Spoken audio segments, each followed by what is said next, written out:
Alrighty, gang, welcome back to the Active Self-Protection Podcast. I am your host, Mike Williver, and I remain your favorite former Fed. This week is our end-of-the-year wrap-up special Active Self-Protection Extravaganza featuring John Correia, our owner and founder, Stephanie Widener, our CEO, and Neil Widener, our CMO. In addition, we have three of our former guests coming back to give us some updates as to what's gone on since they've been on the show. I hope you guys enjoyed this special episode. I hope you had a great holiday season. Happy New Year, and I'll see you next year. All right, gang, welcome to this year-end in review. We're going to talk about all things active self-protection. We have on the line with us our founder and CEO, John Correia. Our founder and owner, John Correia. President, El Presidente. He's not Dave Portnoy. Also our CEO, Steph Widener, and our CMO, Neil Widener. John, thanks for being here. I appreciate you. Yeah, man. Glad to be here. Of course, just watching the podcast grow this year has been incredible. So happy to be here, man, and be a part of it. Yeah, it's been a lot of fun. Stephanie, I wanted to ask you specifically, there's been a lot of growth in the channel over this past year. Obviously, that's because of me, but are there any other reasons why you've seen so much growth in the subscriber base? You know, as we got to the end of the year here, I went and scrolled back through all the titles throughout 2022, and I was just reading them and just kind of caught up again and all the fascinating stories that are being told. And I think that's just really the key, telling people stories, what really happens, how they dealt with it, what they were thinking and doing, and what can we learn from it. I think that's so valuable, and I'm so appreciative of you taking the time to tell those stories, and also the people that are willing to come on and share what is often a very difficult part of their life with the hope of helping others. Yeah, I was talking to someone recently about the main channel and the growth on it, and it really is amazing. You guys, the three of you, have built a culture and a business here, and a reputation for doing business the right way, not dealing with shady advertisers, not cutting any corners, and I think for that reason, it's going to continue to grow. Can we talk about the Active Self-Protection app? Is that something we're talking about to the general public? Yeah, absolutely. I mean, it's coming. Exactly what it looks like, we're still in development with all of that, and what's going to be available as far as premium content and all of those things.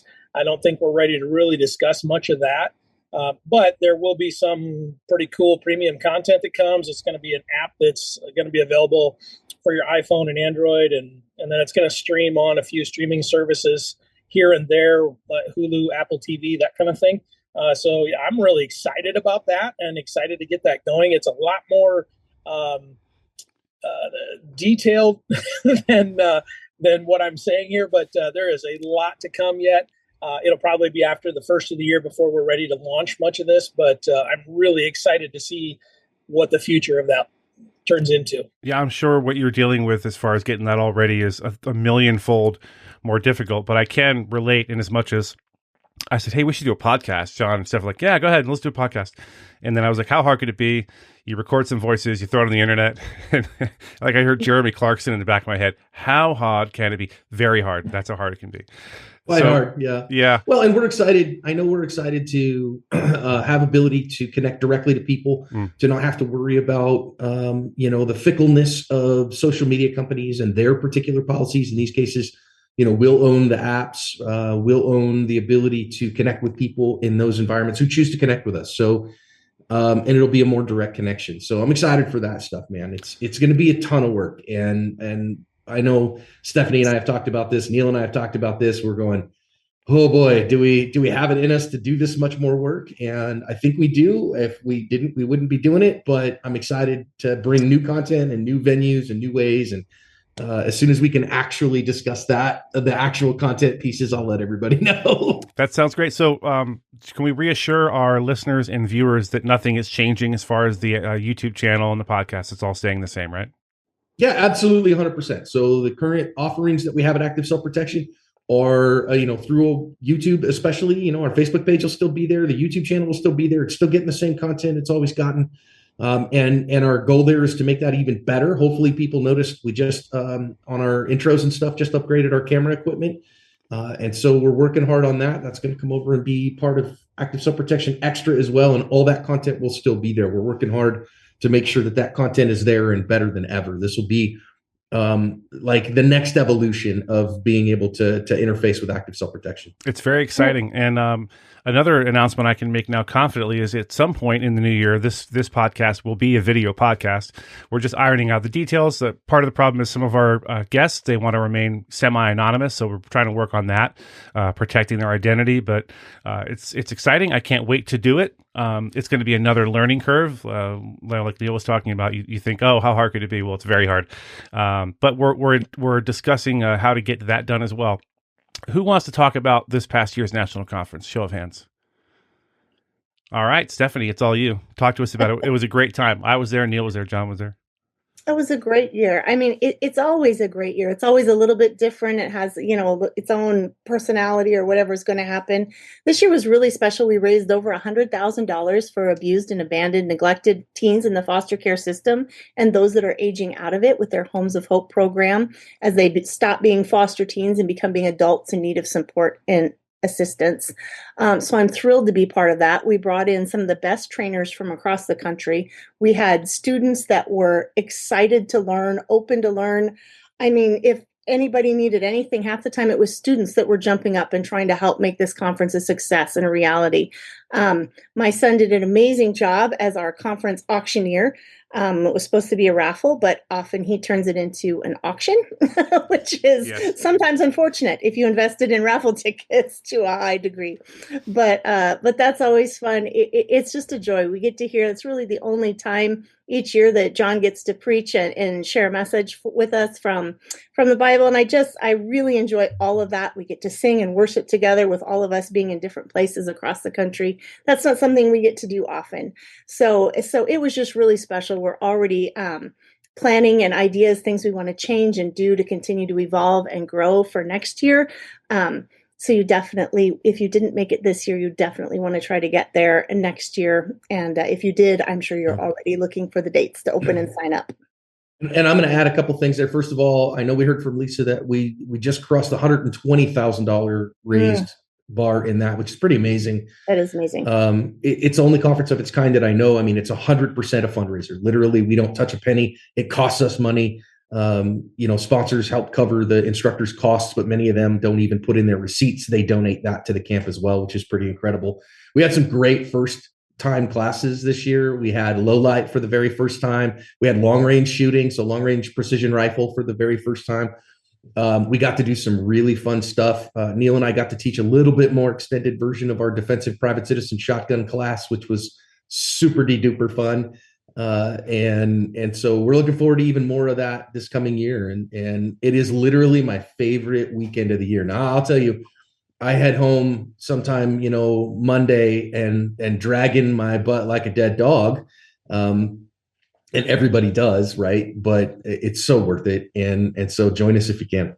I feel like the Monday after the conference every year, you three should be put into a cryogenic chamber for rest for like 7 days, not to be disturbed, because you guys are smoked. That thing is over. I've seen it twice now, and it's very impressive.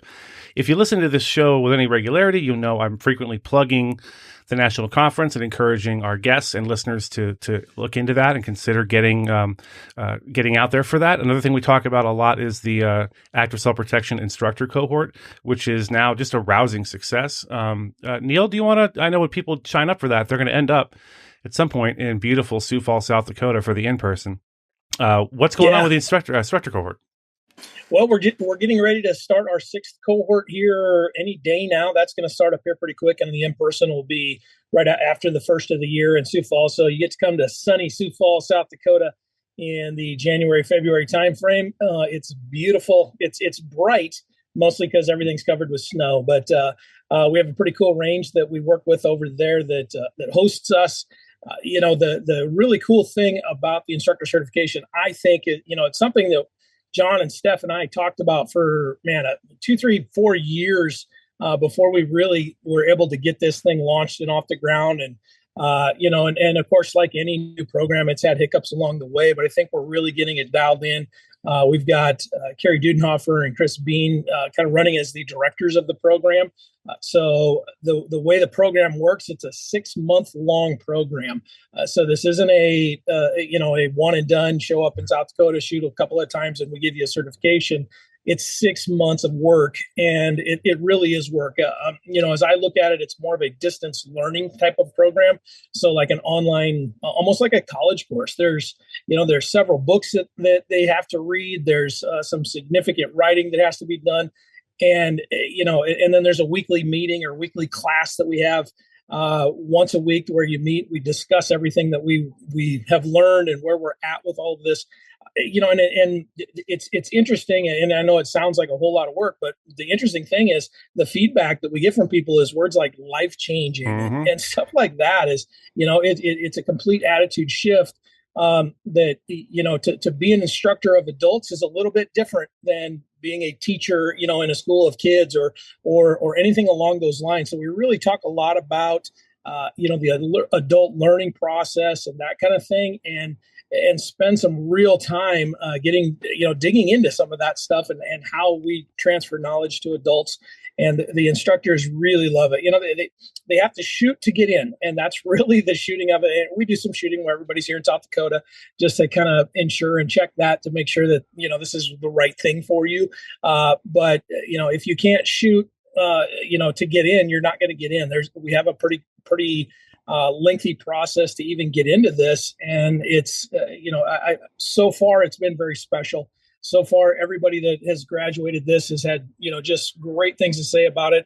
They all want to stay involved. The weekly meetings continue for these guys. Now, we don't attend after the 6 months just because we don't always have time for that.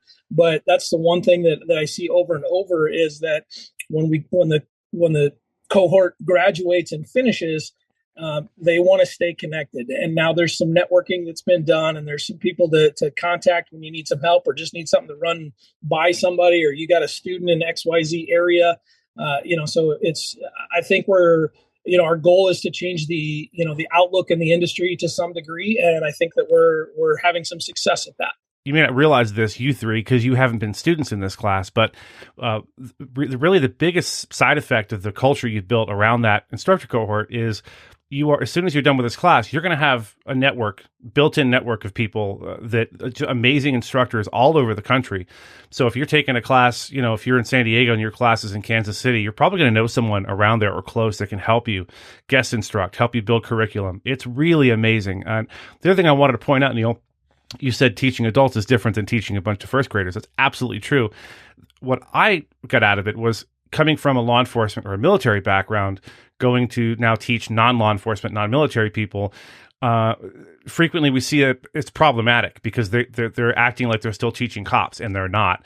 And I think this is a great bridge from those two, from one world to the other, as far as teaching cops, like ex-cops like me. Hey, there's stuff you don't know. There's a lot of stuff you don't know about teaching non-cops, not just your attitude or your demeanor, but the way you approach it, the way you approach adult learning, all that sort of thing. Our time is up, folks. Don't forget to stick around. We have a bunch more blasts from the past guests that have been on the show before that are going to check back in with us and give us some updates, not the least of which is Chris Shin, who was, I think, wrongfully arrested recently. So we'll talk to him and many others. John, Steph, Neil, I love you guys. Thanks so much. Thanks, Mike. Thanks, Mike. I appreciate it. All right, on the line with us now, my old friend. Well, she's not old. We've been friends for a long time. Lisa Ludwig. Lisa Ludwig is out of the New York, Long Island area. She is the president of the Long Island Women's Pistol Club, or does it have a different name now? Firearm Club. Long Island Women's Firearm Club. And you guys have like drum mag AK-47s and all sorts of stuff there, right? Yeah. All the time. Yeah, I don't think so. So we're here to talk about two things. Lisa was on our show a while back. She's one of the first guests, actually, on a compilation show of women in their journey into self-defense and why they started doing what they're doing. And all the women on that show ended up becoming instructors to share the love and help other people, sometimes just women, sometimes everybody, to help defend themselves. So, Lisa, how are you? I'm doing great. Thanks, Mike, for having me yet again. I really, really appreciate this. This is awesome. Absolutely. So real quick, before we get this out of the way right off the bat, in case I forget later, how does one get a hold of you in the New York area for training? Sure. So I am the president of She Trains You. So it's shetrainsyou.com, or you can email me at shetrainsyou, and that's YOU, at outlook.com. And my phone number is 516-749-8650. There you go. So if you're in the greater New York City area, any of the boroughs, you can reach out to Lisa for some training. So let's get the ugly part out of the way first. post-Bruen, in a post-Bruen world, it seems like the state of New York is trying its best to prevent law-abiding people from defending themselves with legal firearms. So give us a quick overview of kind of what's going on up there. People not in the state might not know about. You talked about a training issue for starters. What's going on with that? Yeah, it's pretty crazy. You have to be an NRA instructor currently to teach this class, and we've been doing great. I've certified quite so many people so far, and it's been a nice ride. What happened recently, there was a senator that signed something trying to sign something into effect, which will remove the NRA from letting us teach this class and putting it in the responsibility in the DCJS LAP, which is the Department of Criminal Justice Services. So it's a little frustrating, and we don't really know what's going on. It's like we were good, but now we're not good enough. And it's kind of like a gray area. It's frustrating. People here are nervous, and I don't blame them. We've never carried here ever in our lives. So this is like momentous for us to actually have people being able to have a carry, insignia even on their card. It's like, It's like almost having the Holy Grail here. It's like, or a lotto ticket. I mean, to see people have that, it's like, it's amazing. And it's beautiful to see that, the certificate that I gave them made that happen. That's amazing. So for them to take that away and for them to kind of call us extremists, I don't want to get into this too much, but they basically call us extremists. And, I'm training an 83-year-old. I really don't feel she's an extremist. I have a 73-year-old woman, grandmother, not an extremist. Right. I have a mother of 4, who's 40 years old, not an extremist. I don't understand where they're getting this from. So it's sad because we're really what we are preaching. If you really want to get to the heart of the NRA, we're teaching safety, and we're teaching people to be safe with their firearms. What is wrong with that? This is like giving a car to somebody and saying, go down the block and get me milk, and you don't know how to drive. Right. Yeah, that's not a bad analogy at all. I got to say, it seems to me that if they're trying to take away the ability of private citizens trained by the NRA or whomever to teach these classes and giving it to the government, if they're already trying to stymie anyone from carrying a legal firearm with a CCW, giving all the training rights to the government doesn't sound like the best course of action. It just seems obvious to me that that's what they're doing 100%. And why they're doing and it. That's exactly what they're trying to do. They're trying to hinder our right from carrying. They're going to slow down the process. They're going to make it as hard as possible. They're going to make the instructors it's only going to be 8 of them now compared to hundreds of us, right? And they're going to be inundated, and therefore they're going to raise their prices because it's just going to be a downward spiral. It's terrible, and it's going to price people out. And you sign up for that CCW class, you're like, yeah, we're scheduled out to September of 2037, so just stand by for that. That wouldn't surprise me at all. And then I guess also, once they were forced by the Supreme Court decision to allow people to carry concealed firearms, they're also putting up sort of a roadblock in the form of, well, you can carry, but basically down the sidewalk is about it, because we're trying to make every single business, house of worship, a prohibited place or a sensitive place or whatever. Talk to us about that really quick. It's literally everywhere. And you're right. The only place that you're allowed to carry right now is if you see a sign in the window clearly and conspicuously labeled that you are a New York State concealed carry carrier, you're allowed to go into that business. But otherwise, if you don't see a sign, or it's a no sign or a red sign, it means no. So a lot of people had the assumption of, if there's no sign, then, well, we get to go in there. No, it means no, unfortunately. Yeah, hopefully someone is going to litigate that. That sounds severely unconstitutional to me, but we'll see if the NRA or someone else takes up that mantle. So let's talk about you, Lisa. One of my favorite topics, Lisa Ludwig. What is going on with your business? Since you were on last, you were already established, but talk to us about growth, about kind of what's going on with you and the interest you're seeing from the public in services like yours. Yeah, I definitely blew up, I have to say. I went from I was training. I'm a full-time instructor. I don't do anything else. And, I was training. I was making a living for myself. But, ever since the CCW thing came in light, it's been nonstop. And I mean, it's good. Like you said before, being busy is a blessing. It keeps me off Facebook. It keeps me, on the safe and narrow. And that's okay. So it's been an incredible journey. just I can't even say more than I'm blessed to do what I do. And when you're doing the right thing, it's a passion, is when you don't look at the clock and you just consistently just want to work and help people. And that's how I feel. I've blown up so much because I'm an average person. I'm not military. I am not police. And my competition is near me, like in my local area. And I think when people call me, they're like, oh my God, you're like a breath of fresh air, because these people are scaring me, like legit scaring. Like they're all like tactiteds, and they don't understand that that's scaring the local community. We're, like we said before, that this is not like a generational place where we grew up with guns. You're just getting the right to carry. So just think how people's minds are like, no against guns. Then all of a sudden now they're flipping script when they're seeing that the police ain't coming. And you're your own hero. And if you're not present in your story, then you're going to have some serious problems. So that's kind of what happened. They saw me in them, and I speak to them the way I want to be trained, because I am them. It's kind of funny. I had the Glock guy. He might be listening to this, but I had the Glock guy come down. He knows this because I told him. He was doing one of our trainings. We were doing like a Glock day. And he was speaking so far over my girls' heads, even over my head, honestly, to be really honest, that I was like, okay, like we kind of just like rolled with it. So at the end, he asked like critique, and I said, listen, I love you, and I'm so appreciative of what you did for us. But I said, we really didn't understand like half of the stuff you said. So he was like, oh my God, thank you for telling me. I didn't even realize when I get into guns, I'm all like military and Right. And he doesn't understand that we've never, broke down a compound with 5 of our buddies breaching doors. We're in our house with our dog. It's different. It's one of those things. I was talking to John Stefanil earlier about this very thing. The active self-protection instructor cohort certification is such a great place, and that's one of the reasons I'd love to see maybe one cater towards people who are coming out of the law enforcement and military community who want to be tactical instructors, firearms instructors for just everyday people. Because it wasn't until I took that course that I realized, oh, wait a second, like, there's so much I don't know about teaching non-cops, non-military people. And there's problems I didn't know I had that course identified for me. We talked about that, I think, during the class as well. Lisa, that is our time.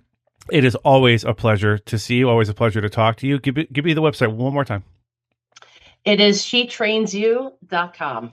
Folks, Lisa Ludwig. Thank you, Lisa. Thank you. Okay, folks, on the line with us now, our good friend Mark, last name redacted, from Australia, not New Zealand, Australia. He is from, is it Coffs Harbour? Coffs Harbour. Yeah, that's one. You've got it. All right, perfect. Okay. And if you remember, he was on the Active Self-Protection podcast. His episode aired back on November 11th, 2022, and we discussed an attempted carjacking incident. And one of the overriding themes of that talk was that people in Australia are basically defenseless in the face of criminal activity. They can't even carry so much as pepper spray, never mind a firearm or something more stout than pepper spray. So in the interim, Mark went and had a talk with a government official, as he said he would do in the podcast. So what happened with that, Mark? Who did you talk to and what went down? Thanks, Mike. So I had a chat with a local MP who is a member of parliament. They're like a local representative. I don't know what the equivalent is in the States. Yeah, it would be a congressional representative here. Yeah, so they're your representative to the national or the federal government, right? Absolutely. Okay, yeah, that's what that is. Yeah. So I had a meeting with the gentleman about 3.5 weeks ago. I had a face-to-face sit-down meeting with him. We talked for probably about half an hour, or perhaps a little bit more, which was good. I think he's a really, really busy guy. So we started off. He had a basic idea of what had happened. I expressed my concerns about not being able to carry anything for self-defense. I was going to mention with him tasers as well as pepper spray, but I've noticed, speaking with people that I know, pepper spray is one thing, but they seem to react a bit differently to tasers. I think they think it's a bit more, firearm like. So I only discussed pepper spray with him to begin with.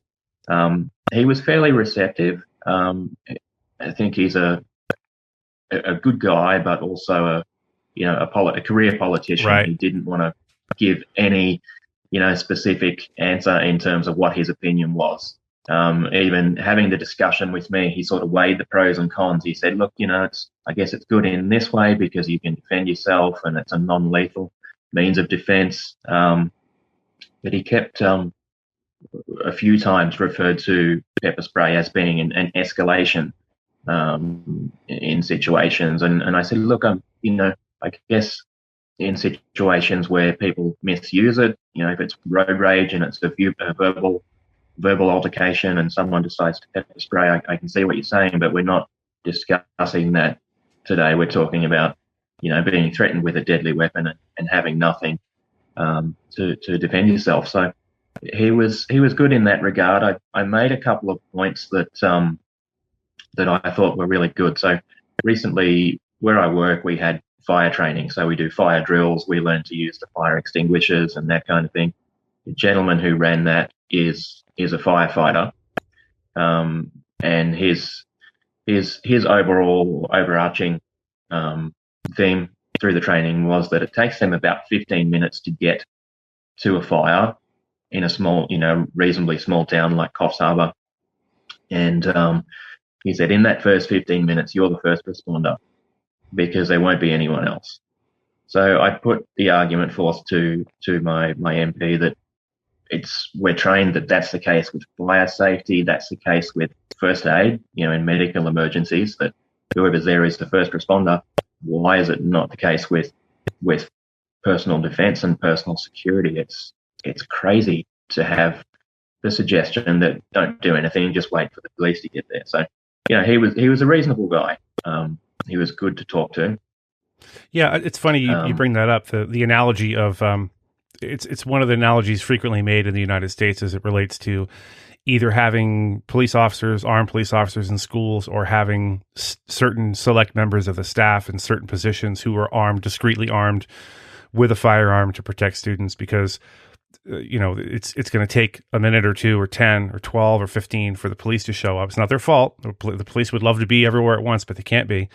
So the analogy being, we're willing to have fire drills and put in sprinkler systems and fire alarms and smoke detectors and fire extinguishers and teach our kids what to do if there's a fire. And they do some sort of training as it relates to active shooters, but we're not willing to take that step in many cases to arm school staff. So that's an interesting analogy. It's funny how that carries over. So additionally, I know you don't know much, but your the bad guy in your case was caught a couple of days after the incident, and you said he did go to court recently. What was that about? Yeah, absolutely. So I think it was a day or two after they caught him. He went to court on the 13th, and this is all, public knowledge. I don't think, I'm saying anything I shouldn't be saying. No, probably not. No. For something that's referred to as a committal hearing. So the prosecutor, who is the public prosecutor, we have a Department of Public Prosecutions in Australia. They prosecute more serious cases. So they had the opportunity to put their evidence to the magistrate or the judge. And essentially he decides on the spot whether there's enough evidence to proceed to trial or whether the individual gets to go home. So I'm still waiting to hear back to get an answer on whether we can find out what happened. I'm sure we can, but it's the process is fairly slow in getting information. So I would think that it would be pretty unlikely that he was let go, given that there's two witnesses, and I think he had to go at doing something to someone else that night as well. So hopefully, I'm really hoping that something comes out of it in that regard.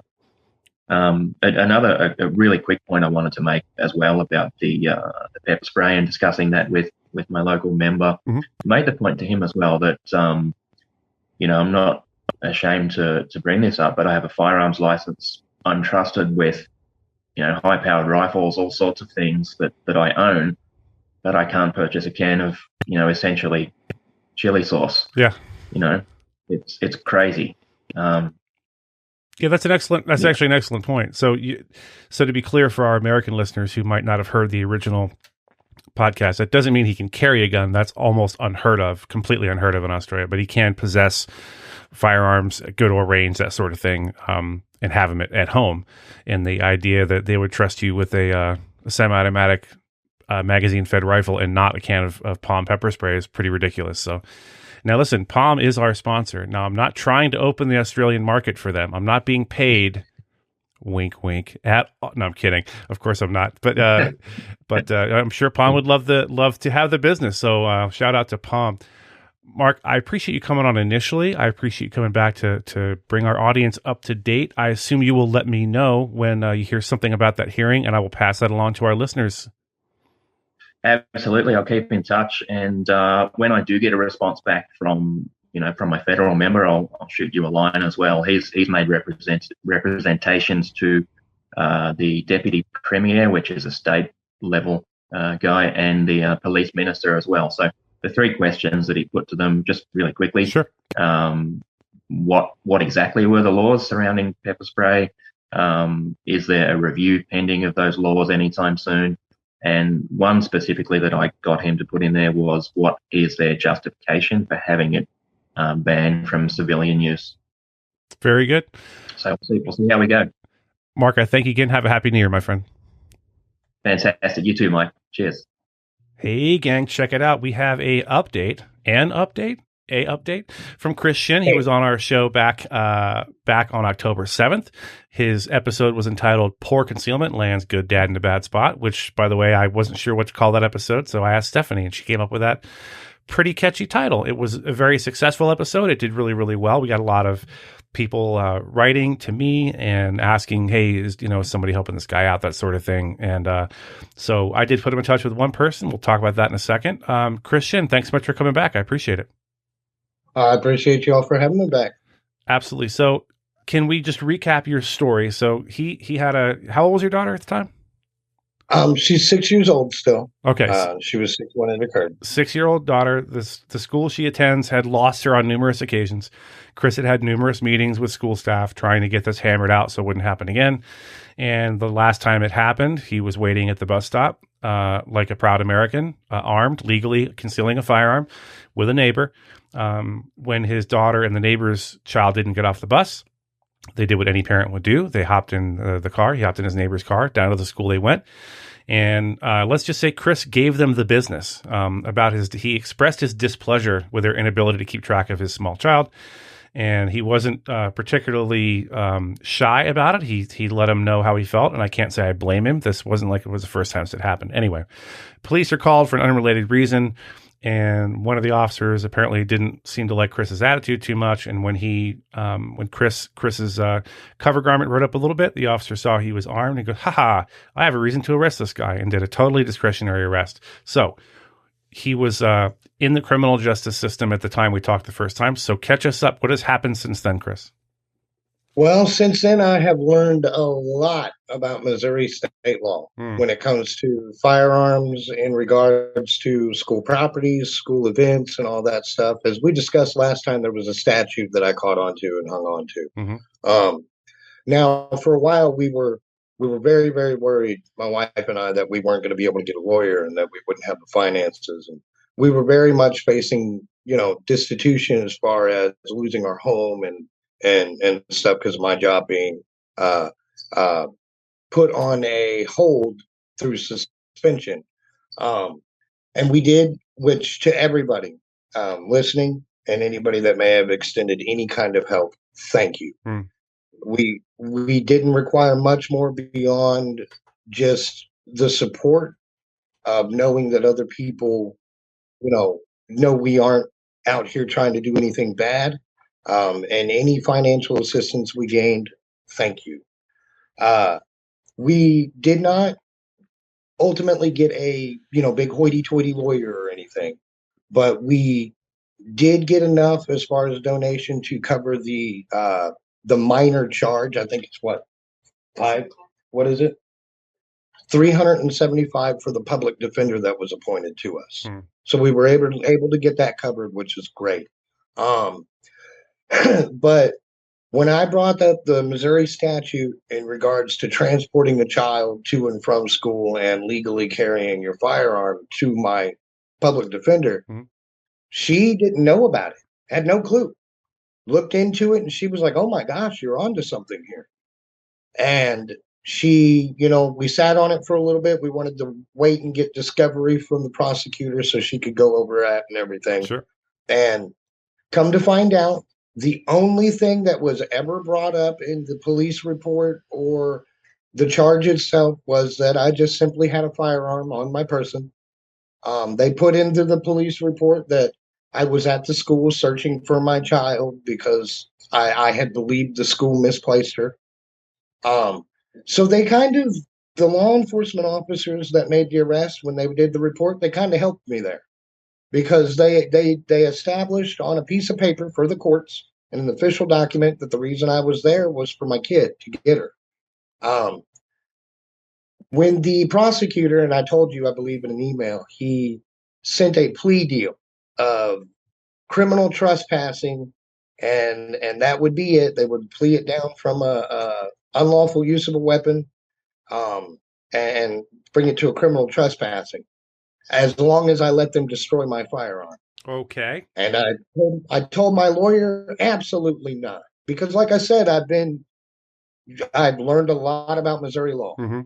And what I know is that you cannot be criminally trespassed. You can be trespassed and then criminally trespassed if you go back. Right. That's accurate. But you cannot be criminally trespassed and convicted on a criminal trespassing charge if a pre-existing trespass wasn't there, if it didn't exist. Yeah. So basically, for those who aren't familiar, if you are making a stink at the local convenience store and the owner asks you to leave and you don't leave and the police show up and the police ask you to leave, you got to leave. So what they're going to tell you is, hey, the owner doesn't want you back here. And if you come back, you can be arrested for trespassing. You're not trespassing the first time. So that's kind of what that's about. So they didn't have an existing trespass warning or order against him. So therefore he wasn't trespassing. So why would he plead guilty to that? Why would you, Chris? Exactly. And I told her, I said, you tell him absolutely not. And you send him the Missouri statute that I pulled up for you. And that was our response. And I believe she sent that out. I want to say it was either on a Wednesday or a Friday. It wasn't on Thanksgiving, because obviously everybody's doing Thanksgiving. Mm-hmm. But that following Monday, he responded with a nolli prosecute, which means no prosecution. Right. He's chose to abandon the charges. Now, if he wanted to, if I really goofed up and did something similar, they could bring those charges back within a 3-year period. Okay. But that's not going to happen. There's absolutely no possibility for that to happen. I'm not going back to any school with a firearm on my person ever again. Yeah, that was actually my next question.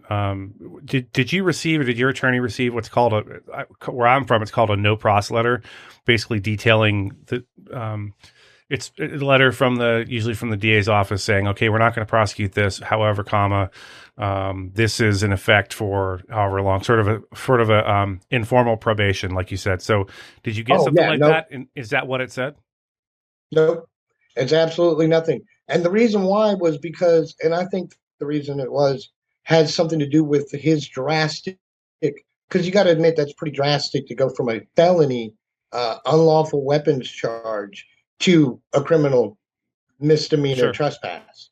And that means to me that he knows he absolutely has no case, no crime committed there. He's trying to get me to be fearful and go ahead and accept that out of fear, because I think I'm going to lose everything. But I did some reading, and I decided I was going to stand on this hilltop and that I would not be moved, and that he would have no choice but to drop it and give me my property back. And so they dropped it. I've been in contact with a gentleman at the evidence office to basically line out a time in the next couple of weeks to go down there and retrieve my property, which I don't know why it's going to take that long, but they've got a lot of stuff, he said, going on, and sometimes it takes a couple of weeks. Yeah. But welcome to dealing with the government, you know? Yeah. Slow to do anything, quick to point fingers. Absolutely. So I would ask my attorney if I were you. I would ask if there is a hard copy of a letter from them outlining the terms of the non-prosecution, because there might be other details you're unaware of. So I would definitely ask to get a copy of that. My wife just got up randomly and grabbed me this. This was the document that they did send to us. Which okay, so he's holding up a very brief document. If you can't see this, but it's a very brief document. It's just a sentence. It just says notice of nolli prosequi, and everything that I've been able to find on nolli prosequi is just, it's not actually a dismissal. It's just an abandonment. Like they're like, nothing's here, so let's go find something else, and then they just leave it alone, I guess. But as far as I know, go ahead. No, I was going to say, but you understand your understanding is that for 3 years they could reintroduce this charge if for whatever reason you were arrested for something else. I mean, spitting on the sidewalk or DUI or anything. Well, that's where it can be kind of hazy, because they can and they can't. It has to be from what this is from what I've been reading, and maybe I've interpreted it incorrectly, but from what I've been reading, it would have to be another gun charge. Okay. In order for that, or some kind of violent crime that could be considered, okay, so this guy is really a danger to society, and so we should go ahead and do this. But I don't see any reason. My lawyer agreed as well that they would bring it back because there's so little of anything to do with anything. You can't get. She said you could, if this went into trial and had a jury of my peers, it wouldn't go anywhere. They wouldn't be willing to prosecute. All right. So I think my family and I made it through this storm, and I'm hoping that with the retrieval of my personal property and my secondary defensive weapon, we will find this whole fiasco behind us. Folks, this is what I say this all the time on the podcast, and I say it all the time on the main channel.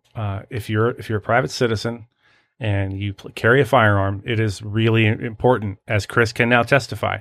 It is really important. If you can afford it, you need to get firearms legal protection or some other version of that. And Chris looks like he has something he wants to say. Go ahead, Chris. I'm glad that you brought that up, because when we were emailing the other day and you had asked that question, for the last few years, I've been seeing that on like YouTube during the ads or something, or you all will sometimes put them as an ad at the beginning of the videos and stuff.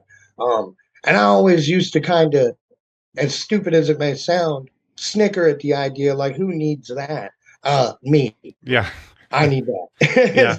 I need that. And I do think it's definitely a necessary thing for anybody I believe this now, for anybody that's going to carry a firearm, because you never know. It could be the dumbest thing on earth that gets you in trouble. Like what happened to you, for example. Yes. Or it could be a defensive engagement where you protected yourself and loved ones that could be misconstrued as something other. Yeah, we had another guest on out of Phoenix, Benjamin Bacchus, a while back. I don't have the date in front of me when that show aired, but he was on the main channel and on the podcast. It was still the most successful listened to episode of the podcast ever. Benjamin had a former neighbor who was a ex-con, and he was trying to help him out and befriend him. And it worked out for a while. Then the ex-neighbor decided, I'm going to go off my meds, basically, and go back to being a knucklehead, and was stalking our guest and threatening him. And it turned out one morning, this guy showed up out front of his house. Well, Benjamin had set up cameras covering pretty much the whole front of his place. And this guy gets out to assault him, and Benjamin draws his firearm, his defensive firearm, and eventually it looks very much like the guy went to grab it from him, took his shirt off, was posturing, say, I'm going to take that from you, yada, yada. So long story short, he spent $10,000 before anything else happened. He was never even arrested, but just to retain a good attorney who used to work for the prosecution in Maricopa County, just to start proceedings cost him $10,000. So if you think firearms legal protection is unaffordable, it might not be in your budget right now, but it's something you got to think about, because what you really can't afford is to get into a situation where you have a even remotely questionable defensive gun use and you have no legal protection. That should be your first phone call. I agree. And I think I know which one you're talking about. That was in black and white, correct? Yeah. And Benjamin was moving backwards away from the guy as he reached forward. Mm-hmm. And the gentleman that was attacking him, from what I remember, he was kind of a pudgier gentleman.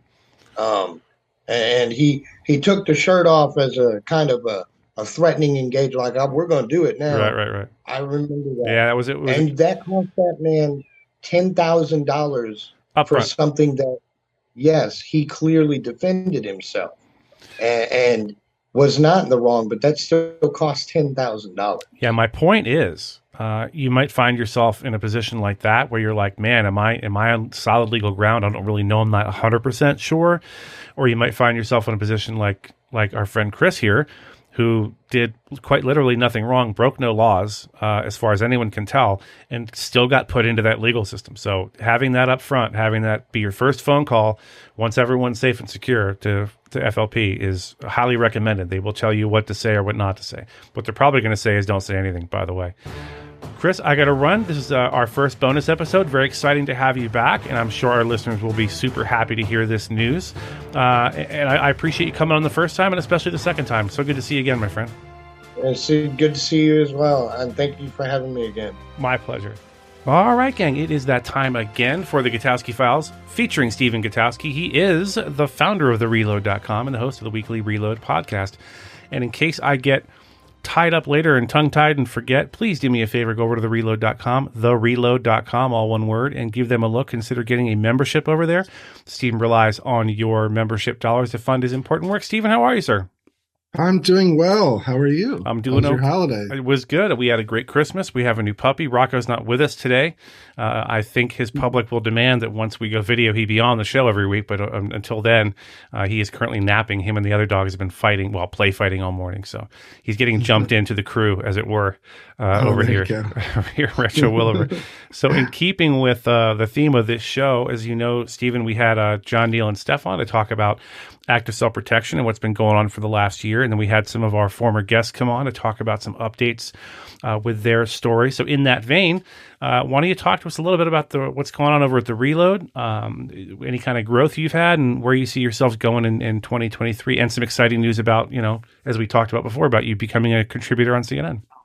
Yeah, certainly this year has been really good for The Reload in terms of subscribership growth. I think we've doubled our number of our free subscribers, and we done the same for paid subscribers. Nice. So it's been a good year of breaking stories that I think has led people to realize the value of the publication, and a lot more people are now supporting us and our work, and that's going to give us a lot of flexibility moving into the new year, where hopefully we can start expanding personnel a little bit.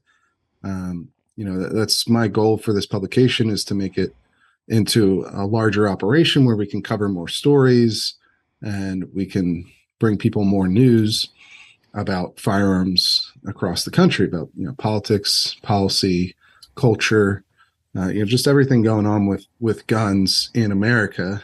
And that's what I'm looking forward to the most, is figuring out how best to position the publication for that kind of expansion, because this is a small business, right? We're not trying to be the next $10 billion company or whatever. We're trying to build a sustainable small business in a way that is going to ensure we can, survive on into the future for many years and continue to provide this kind of reporting that I think you still can't really get anywhere else. There's a lot of great publications out there that cover politics or guns, but I still think we're unique among them in a number of ways.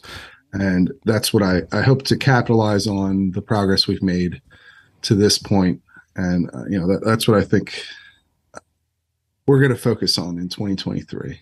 You know, I kind of had a vision of this thing just growing and growing to the point where you're like in a corner office with a fedora, with a press pass sticking out of it, chomping on a cigar, yelling at Jake to get into your office right now. That's not in the cards, I guess. Like a Jimmy Olsen editor kind of a situation. But that's fine if you want to stay a small business. I understand. Of course, I'm kidding. What I love the next Daily Planet. Exactly. What I love is that you guys are kind of not, I wouldn't call it boutique, but kind of niche, and it's a good niche to be in, because I don't know there's anyone else in this particular space.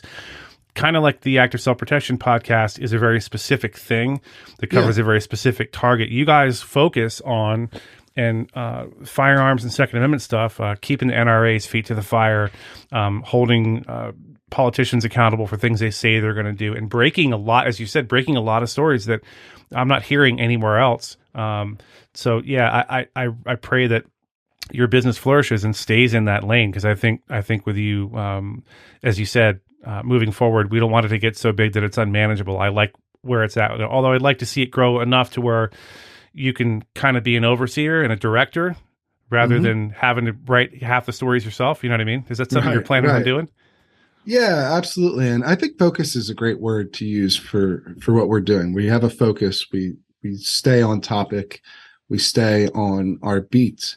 And that's what I want to see us continue to do. And, you know, I do want to grow, of course, into a larger publication. I just want to, I think there's a danger in trying to grow super fast. You've sort of seen this actually with a lot of the big tech companies, a lot of the big flashy companies that have, you know, tens of billions of dollars valuations, right, don't make any actual money. You know, they can grow really fast around just by building up hype. And then that all comes crashing down when there isn't, you know, interest rates at 0%, right. And money's harder to actually get. So that's what I don't want to have happen to not that we're on the cusp of being a $10 billion company, but I just want to grow sustainably is my point on that. And yeah, I do want to have, you know, I think there is space in this beat for a dozen or more reporters down the line, and a number of editors. And, you know, I think we could do events. We could do all sorts of different membership levels with different features. You know, there's a lot that I think we can do. And the Reload is really still just at a proof of concept stage right now. You know, we're operating, we're profitable, we're making a difference in news reporting. We're breaking stories, which is what drives, I think, the profitability. That's what people come for. You know, we're not focused on aggregating stories or giving our opinion. There's a lot of people who do that very well already. We're focused on original reporting, and that's our bread and butter. Right? That's where we excel, and that's what I want to continue to do and grow down the line. Right now, we're at the early stages of that. And I think, you know, just like Active Self-Protection is growing and branching out into new things that are related to what you're already doing. Right. You're sort of doubling down on the areas that make sense for you to go into. That's what I want to do with the Reload moving forward. You know, there's a lot of opportunity, I think, for us. And that's where my priorities are, you know, trying to bring in more reporters who can do that sort of work, to break stories that no one else has, to inform people in ways that they aren't going to find anywhere else, to be sober and serious about how they approach the issue, to be a resource for all sorts of different people out there. Where, you know, we try to report the news in a way that is going to be digestible for everybody, that's not going to be alienating to people who don't understand the topic very well or have different political viewpoints out there. We want everyone to be able to read the Reload and to have a better understanding of what's going on with guns in America when they leave the site. Yeah. And I think there's a lot of ways to accomplish that. Yeah. I think sometimes we get into our bubble, into our echo chamber, and we start to otherize people and alienate people who don't agree with us 100% on 100% of our political viewpoints. And that's a dangerous thing that's kind of enveloped the country. And what I love about the Reload, I love about our talks, I love about John and Stephen Neal and Active Self-Protection, is we all kind of have a very similar viewpoint, which is that self-defense, the Second Amendment, is for everyone. It is for everyone from every political viewpoint, and then every other category of individual that you can imagine. And part of what we tried to stress in our talks, even in my opinion, is that we stay as apolitical as we can. Sometimes we stray into it because we have to, because the Second Amendment is inherently a political issue. But I love the fact that we are able to, I put it this way. I think if somebody were to walk into the room and hear you and I talking, they would move closer and lean in and listen, regardless of their political viewpoint, regardless of their biases, because we're trying to be reasonable. I think that's at the heart of everything we do, is to be reasonable. And I love the fact that so many people are coming on to the comment section. We have comments on Spotify now, by the way. I see them first and I decide which ones get published. My policy, I'm going to publish all of them unless they're hateful or whatever. I'm just going to let all of them be seen. But a good 30% of those, at my behest, are mentioning the name of Gutowski or the Reload or whatever, because they're sticking around through the whole show and listening to the whole Reload segment at the end, which is a huge compliment, I think, that people are willing to invest an hour, lately sometimes 2 hours plus, to get to the end of the show to hear what you and I have to say about a particular topic, which I think is great. Yeah, and I think that shows the value of this show. And what you're doing, this itself is an expansion of active self-protection, right? Yeah. Started out with the analysis videos, and now we're moving into interviewing people who were in self-defense situations. And it really is riveting content. It's hard to stop listening to it, frankly. If that's something you're interested in. And I think trying to appeal to everybody, or trying to write in a way that is not intentionally alienating anyone, doesn't mean changing what the facts are, right, in any means, right? Yeah. It's not about pandering to some audience that might not listen to you otherwise. It's just about being accurate and being sober in the way you approach a story. That's my point of view on it. At least we're certainly not going to remove inconvenient facts, or facts that some people might find inconvenient or what have you. Whether we're reporting on the NRA or Everytown or Republicans or Democrats, it doesn't matter. Whether it's the White House doing something, or whether it's Mitch McConnell in the Senate doing something, or the California state legislature. Sure, it's not about I'm not going to report this because a Republican won't like it or a liberal won't like it. That's not the right way to go about it, right? You want to do it in a fair way, be able to present each side as they would want to be presented, give them a fair shake at their points of view, include them in the story whenever it's relevant. But at the same time, the first principle always has to be truth. The story has to be true. It has to be accurate. It has to be informative. And that's where we really come from. But it doesn't have to be intentionally tribalistic or antagonizing towards some group of people. That's not what the Reload is going to be about. And I don't think that's what the show is about either. Right. And so, that's the approach I want to carry on. And I think it's something that a lot of people will value moving forward. And that's been the case so far, right? Like, we're growing every month at the Reload in a sustainable way. We haven't spent much money on advertising to try and bring in people. We're relying a lot on word of mouth, on earning people's eyeballs through breaking news and that trust gets covered. Yeah. And so that's the approach we're going to continue with. And that's what I think is going to drive us to success ultimately. And so I'm really excited about the new year.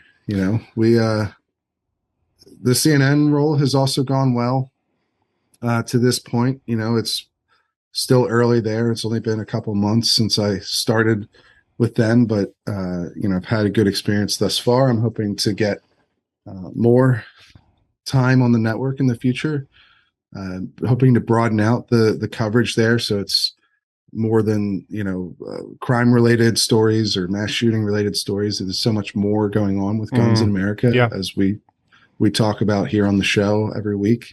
And I think that that's one blind spot of the majority of media out there is, that when they think of guns, or when you talk about guns in, the Times or the Post or CBS or what have you, even Fox, a lot of times, a lot of these places, there's one story, which is mass shootings. Yeah. And there's just so much more happening with guns in America than that.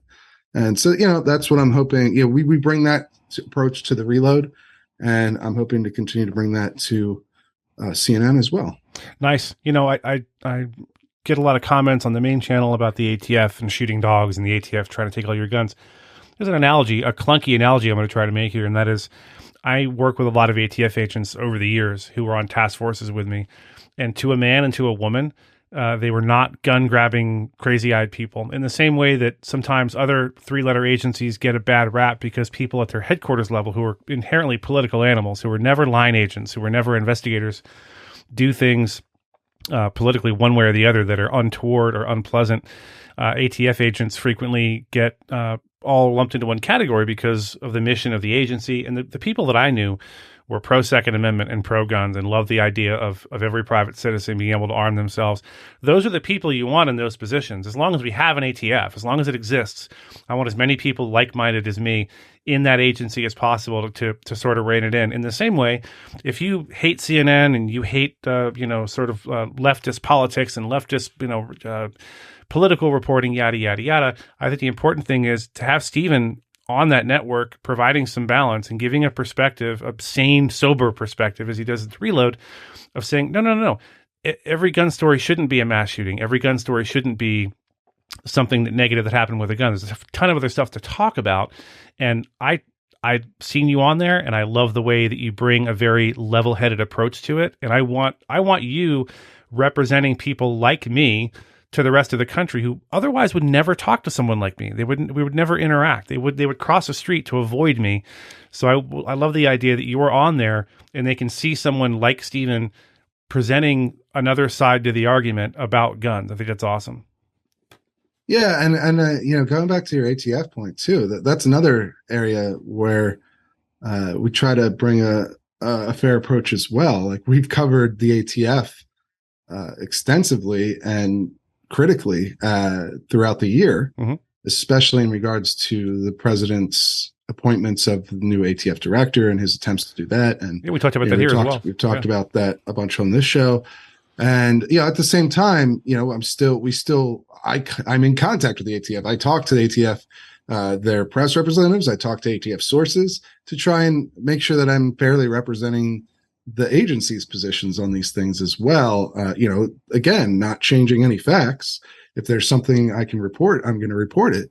But giving them the opportunity to have their say, to defend themselves, to explain to the public why they did something a certain way. We've done that a lot with the president's executive orders on rule changes for 80% lowers and pistol braces, which is something we're going to continue to cover into the new year.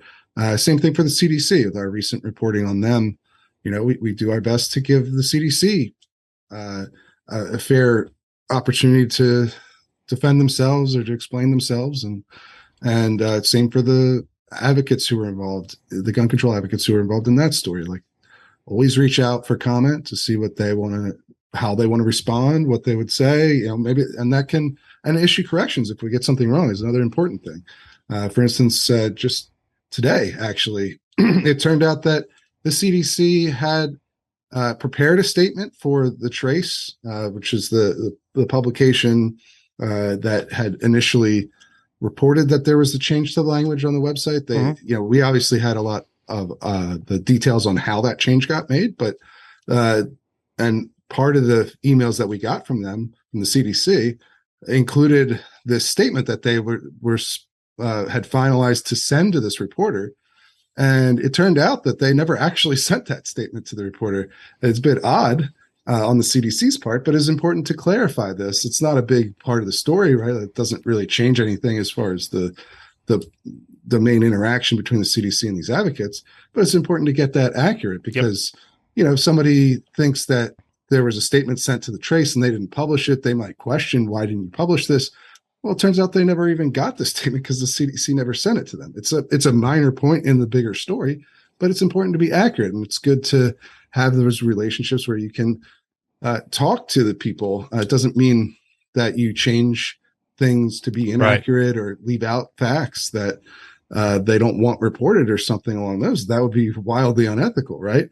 But it's important to make sure that you're hearing from all sides of a story. One, to make sure you don't make any mistakes when reporting on it, but two, to give them a fair opportunity to explain themselves or defend themselves or what have you. And so, they don't always take that opportunity, but you have to present it. And that's, that just goes back to the sort of principles we try to operate off of, the journalistic principles that we focus on when we're reporting these stories. But, and that's something we will always do as long as I'm involved, with the Reload, which I own 100%. So we'll probably be involved for a very long time. Yeah. It's a kind of a shame. The things you just described, by the way, the journalistic principles and ethics, is just good journalism. They used to be considered just what you did as a journalist. And sadly, and now I'm editorializing here, so Stephen can plausibly deny everything I'm about to say. That used to be considered just good journalism. I don't know if there was ever a time. We like to look back to Edward R. Murrow and Walter Cronkite and early Dan Rather and say things were so fair and balanced back then. Maybe they were, maybe they weren't. I don't know. But what you're describing is just good journalism, not alienating people unnecessarily, keeping your options and your sources open. And folks, if you don't know, Stephen is well connected in the DC area. This is not his first rodeo. He's worked for several other publications before starting his own well-known ones. And Stephen, that is our time, sir. We will be back next week in the new year talking about gun-related stuff. If you are lamenting the lack of down-the-middle, sane, sober reporting, do me a favor. As I said at the beginning, go over to thereload.com and consider getting a membership. Stephen, Happy New Year. I'll see you next week. Look forward to seeing you next week in the new year. Absolutely.